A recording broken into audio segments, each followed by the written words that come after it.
Swastiastu, Namo Buddhaya, Salam Kebajikan. Baik Bapak-Bapak, Ibu-Ibu sekalian, pada hari ini kita semua dapat berkumpul di sini, puji Tuhan.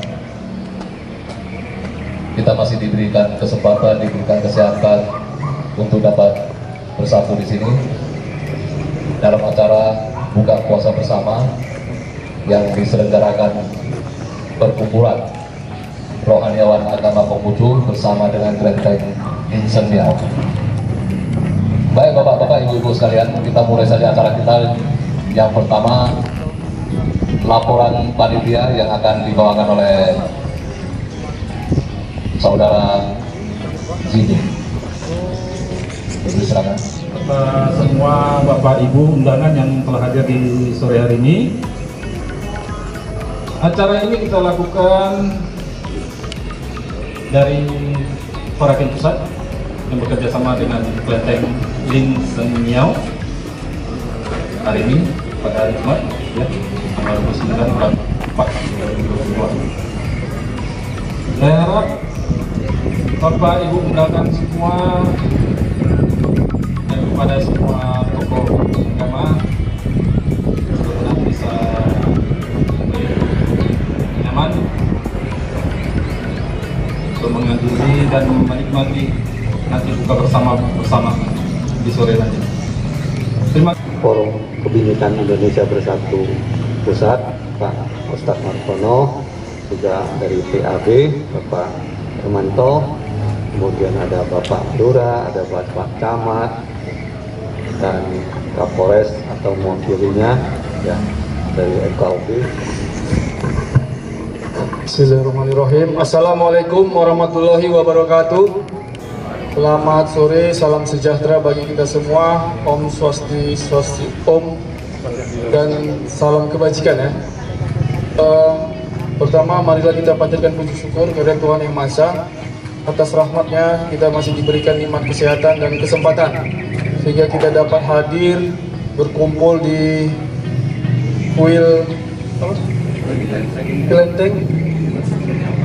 Kelenteng Insen Miao, Lubuk Pakam ya.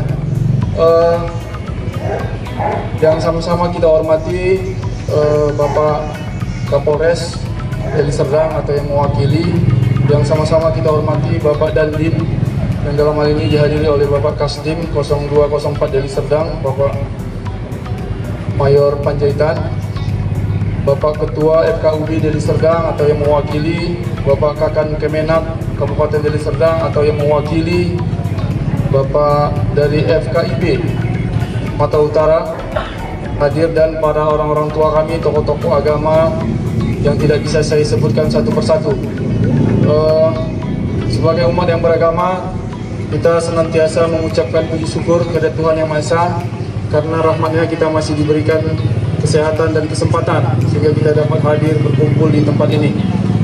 Sebelumnya saya menyampaikan permohonan maaf Bapak Bupati yang seyogianya beliau berkenan hadir di tempat ini, tapi karena sesuatu hal maka beliau mewakilkan kepada kami untuk menghadiri pada acara hari ini.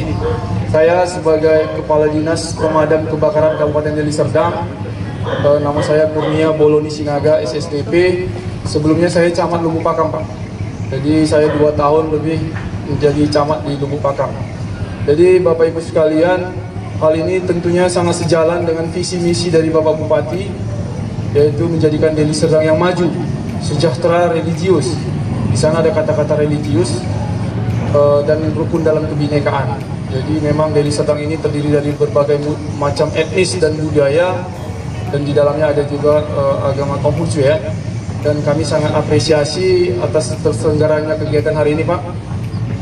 Tentu sebagai kami dari pemerintah Kabupaten Deli Serdang berharap agar kegiatan-kegiatan seperti ini dapat kita tumbuh kembangkan sebagai upaya kita untuk membangun sinergitas antara sesama umat beragama dan etnis yang ada di Kabupaten Deli Serdang, khususnya di Lubuk Pakam.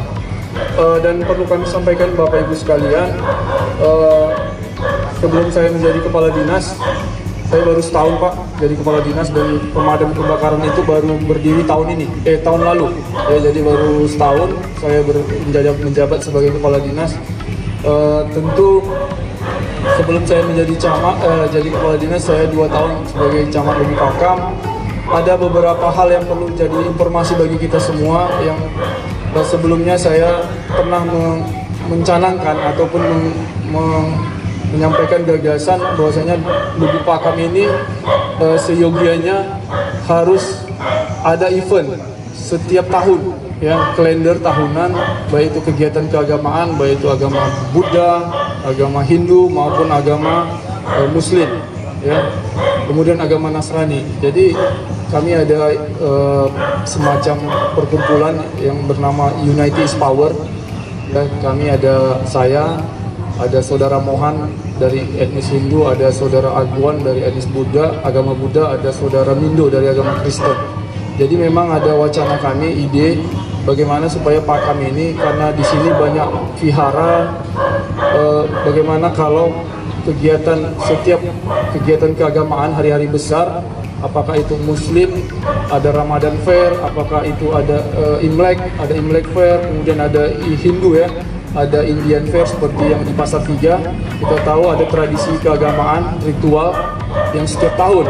Apakah itu di acara Imlek, apakah itu kegiatan-kegiatan seperti wayang orang, yang seperti tradisi-tradisi budaya ke ritual yang sudah berlangsung, namun diselaraskan dengan kegiatan bazar kuliner, ya. Jadi memang setiap minggu secara bergiliran kegiatan-kegiatan keagamaan ini dalam setahun, baik itu acara Christmas Session, ya, di acara Natal dan Tahun Baru, acara Imlek Fair, kemudian acara Ramadan Fair pada hari ini, dan acara Hindu, ya, seperti kegiatan Thaipusam,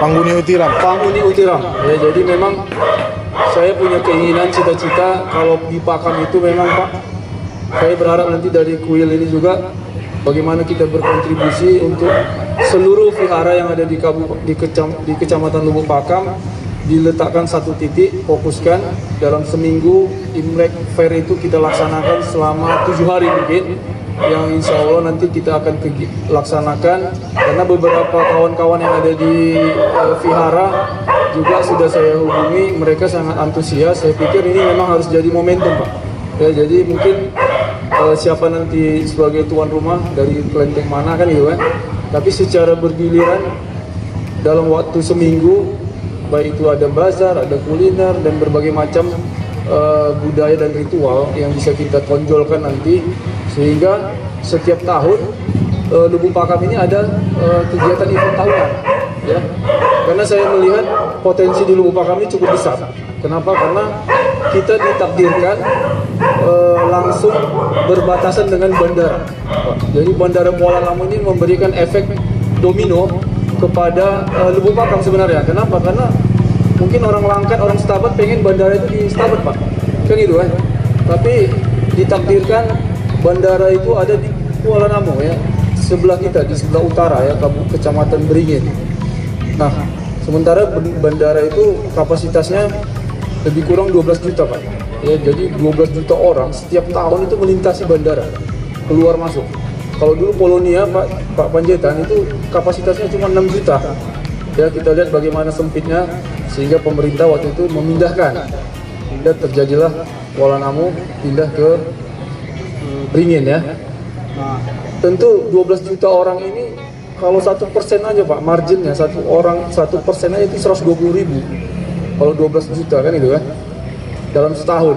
Kalau dalam sebulan 10.000, masa nggak bisa kita arahkan masyarakat ataupun pengunjung yang transit ataupun yang masuk ke Kuala Namu itu mampir ke Lubuk Pakam. Jadi memang saya berharap melalui kuil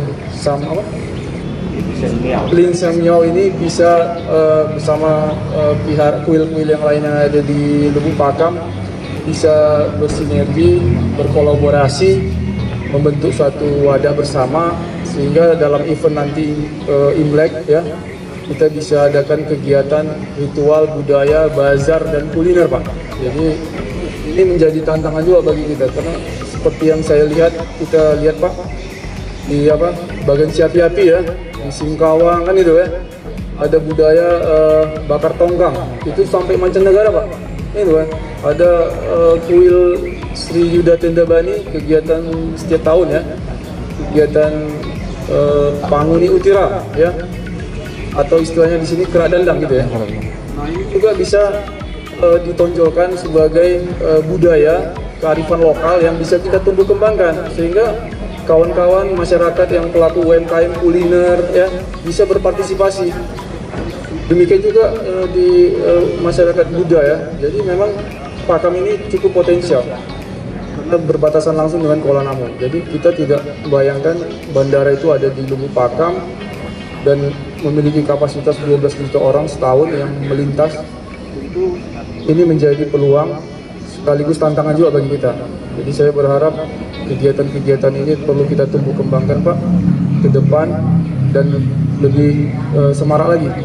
Dan saya harapkan ini yang bisa kita wujudkan supaya Pakam ini menjadi salah satu barometer kota yang multi etnis, multi budaya dengan di dalamnya berbagai macam kearifan lokal, budaya dan kuliner ya. Jadi memang ini perlu juga kita saya pikir ini menjadi momentum pertemuan hari ini. Saya berharap ini pertemuan yang mendapatkan berkah sehingga apa yang menjadi tujuan kita ini bisa kita wujudkan, sehingga nanti Lubuk Pakam menjadi salah satu destinasi kunjungan orang ya, untuk melihat bagaimana kearifan lokal itu tumbuh kembang, baik itu di agama Kristen, agama Buddha, agama Hindu maupun agama Islam. Saya pikir ini saja Pak sebagai sambutan dari saya. Saya mengucapkan terima kasih atas perhatian kita semua. Mudah-mudahan apa yang menjadi niat dan tujuan kita mendapatkan ridho dari Tuhan Yang Maha Esa. Demikian saya akhiri. Wabillahi taufiq wal hidayah. Assalamualaikum warahmatullahi wabarakatuh. Salam sejahtera, salam kebajikan. Terima kasih pada perwakilan dari Bapak Bupati yang diwakili Bapak Kadis Damkar. Seperti yang disampaikan tadi, bahwasanya Swastiastu, Namo Buddhaya, salam sejahtera bagi kita semuanya. Sebelumnya kami mengucapkan terima kasih atas undangan dari Bingxiao. Jadi Konghucu ya. Jajaran kami sebelumnya mohon maaf Pak Dandim sebagai yang hadir pada sore hari ini, tetapi karena ada kegiatan yang sama di kegiatan Pak Bupati sehingga saya diperintahkan beliau untuk mewakili di acara kita bersama pada sore hari yang berbahagia ini. Saya Aslim melalui Pak Dirsekdan, ayo saya melanjutkan kita sambil berjalan bisa sambil silaturahmi. Yang terhormat Bapak Bupati Dirsekdan yang saat ini diwakili oleh Kadis Damkar Pak Sinaga, ini sudah saya Pak, masih saya di Sinaga. Yang terhormat Ketua FKUB Kabupaten Dirsekdan atau yang mewakili Ketua Perkumpulan Rohaniawan Konghucu Indonesia Provinsi Sumatera Utara, Bapak Pendeta ya, Depan, Ketua Kelenteng Ting Senmyo, Ketua Forum Kebinekaan Indonesia Bersatu, para tokoh agama Kabupaten Dirsekdan, para hadirin yang tidak bisa kami sebut satu persatu. Pada kesempatan yang berbahagia ini kami mengucapkan terima kasih yang sebesar-besarnya pada Bapak Insinyur Johan dan jajaran pengurus dari Konghucu yang mengadakan acara ini, yaitu acara berbuka puasa dan diundang seluruh agama yang ada di Indonesia ini, yang ada di Dirsekdan pada khususnya. Ini sangat luar biasa, kita bisa membuat suatu acara buka bersama namanya toleransi antar umat beragama. Mudah-mudahan ke depan di daerah kita ini dengan adanya kebersamaan antar umat beragama, saling tolong menolong, saling menghargai, saling menghormati, sehingga masyarakat kita dan keadaan di daerah kita ini dapat kondusif. Dengan cara sudah selesai. Terima kasih. Kami ucapkan semoga Deli Serdang selalu aman dan damai dan tentram. Terima kasih. Selamat sore. Assalamualaikum warahmatullahi wabarakatuh. Salam sejahtera bagi kita semua. Om Swastiastu, Namo Buddhaya, salam kebajikan, salam rahayu, salam Pancasila. Alhamdulillah, alhamdulillahirrahmanirrahim kulli amalin al-majizi kullu fa'ilin min fa'ala. Asyhadu an la ilaha illallah wahdahu la syarikalah wa asyhadu anna Muhammad abduhu wa rasuluh. Allahumma shalli wa sallim wa barik ala abdika wa rasulika Muhammad wa alihi Muhammad. Wallahu ta'ala fi Qur'anil Karim. A'udzu billahi minasyaitonir rajim. Bismillahirrahmanirrahim. Ya ayyuhalladzina amanu wa kama kutiba alaikumus syiyam kama kutiba alal ladzina qablikum la'allakum tattaqun. Sadaqallahul azim wa sadaqa rasulun nabiyil karim wa nanu ala sajin wa syakirin. Alhamdulillahil alamin. Dan saya hormati Bapak Bupati atau yang diwakili oleh Kadis Kebakaran dan Bapak Kodim yang diwakili oleh Pak Kasdim ya, dan seluruh undangan yang tidak dapat saya sebutkan satu-satu karena semua yang hadir ini adalah orang-orang yang sangat mulia, sehingga saya tidak bisa lagi menyebutkannya saking mulianya. Ini waktu diberikan oleh saya hanya sekitar 5 menit, maka tausiah ini akan saya singkat-singkat, saya ambil intinya saja. Bapak Ibu sekalian, di awal tausiah singkat tadi saya membuka surat Al-Baqarah ayat 183 yang artinya, hai orang-orang yang beriman, diwajibkan atas kamu berpuasa sebagaimana orang-orang yang telah diwajibkan sebelum kamu, agar kamu menjadi orang-orang yang takwa. Kenapa ayat ini mengatakan agar, bukan pasti? Ketika kita berpuasa, mudah-mudahan kita termasuk orang-orang yang takwa. Mudah-mudahan, bukan pasti, karena seluruh amal ibadah puasa hanya diri kita dan Allah yang tahu. Beda dengan sholat, dapat dilihat oleh orang, gerakan, ucapan. Begitu juga ketika kita melaksanakan zakat, dapat dilihat karena kita ada ijab kabul. Begitu juga ketika kita menunaikan ibadah haji, semua satu kampung tahu kalau kita menunaikan ibadah haji, karena ketika kita pulang kita disambut dengan marhaban. Beda dengan puasa. Puasa hanya Allah dan kita yang tahu, dan pahalanya pun hanya Allah yang tahu. Bapak Ibu sekalian, makna dari puasa adalah menahan. Siam artinya menahan hawa nafsu. Maka pada bulan puasa ini, mari kita jadikan puasa ini menjadi alat untuk membersihkan hati kita, sehingga kita dapat menahan segala hal-hal yang buruk. Kalau kita lihat sejarah, Nabi Adam dulunya tinggalnya di surga. Otomatis karena kita keturunannya, kita juga tinggal di surga seharusnya. Tetapi kenapa kita sekarang ini tinggal di dunia? Karena saat itu Adam tidak bisa menahan, tidak berpuasa. Ketika ada buah kuldi di surga, untuk keturunan Nabi Adam dilarang untuk mendekati. Tetapi Nabi Adam tidak tahan menahan hawa nafsu untuk mendekati buah kuldi, sehingga mendekati, bahkan dimakannya buah kuldi tersebut, sehingga Allah murka, marah kepada Nabi Adam. Tetapi Nabi Adam langsung meminta maaf, memohon ampun kepada Allah, yang sering kita juga membacakan doanya, Rabbana zolamna anfusana wa illam taghfir lana wa tarhamna lanakunanna minal khasirin. Artinya, ya Allah, ampunkanlah aku yang telah menzolimi diriku sendiri. Jadi artinya apa? Ketika kita tidak puasa, artinya kita menzolimi diri kita sendiri. Karena puasa itu akan mendekatkan kepada ketakwaan. Bahwasanya takwa adalah derajat yang paling mulia di sisi Allah. Dan sebaik-baiknya perbekalan adalah takwa. Maka dengan kita berpuasa, mudah-mudahan kita menjadi orang-orang yang takwa. Kenapa Allah mengatakan mudah-mudahan? Tidak mengatakan pasti akan menjadi orang takwa. Karena puasa itu ada 3 macam. Pertama, puasa yang hanya menahan haus dan lapar. Yang kedua, puasa yang bisa menahan segala pendengaran, ucapan, penglihatan.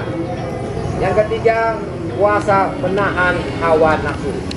Mudah-mudahan puasa kali ini tidak hanya kita laksanakan ketika bulan puasa, tetapi maknanya adalah menahan. Menahan itu adalah marilah kita menahan hawa nafsu kita untuk mengerjakan segala apa yang dilarang oleh Allah Subhanahu wa taala selama sebulan ke depan. Jadi sehingga puasa kita ini dapat membawa kita ke arah yang lebih baik. Bahkan seekor ular saja pun harus berpuasa ketika dia akan mengganti kulitnya. Maka marilah kita menjadikan puasa ini bisa merubah pola pikir kita, tingkah laku kita, perbuatan kita, sehingga kita menjadi benar-benar menjadi insan-insan yang takwa yang sama-sama kita harapkan. Dengan bulan puasa ini, marilah kita tingkatkan segala amal ibadah kita, karena bulan puasa ini merupakan mesin pengganda amal kebajikan.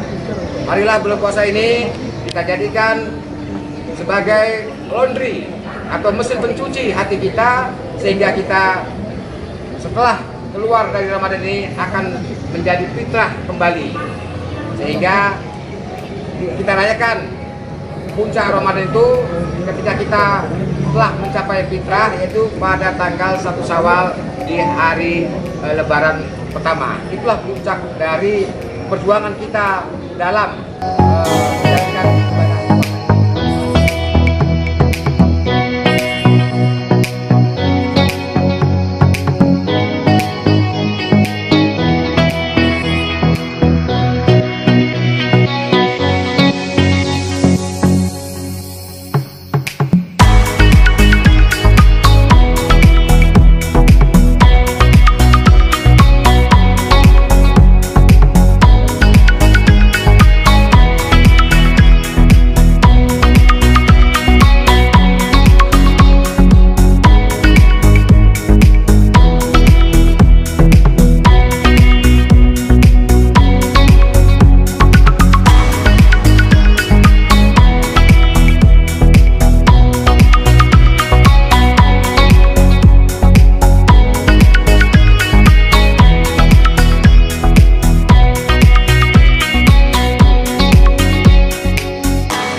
Jam 18.30-31. Saya rasa sudah ajan ya. Oke, sudah masuk ajan. Wa bika amantu wa ala abatu bi rahmatika ya rahmanir rahim. Silakan.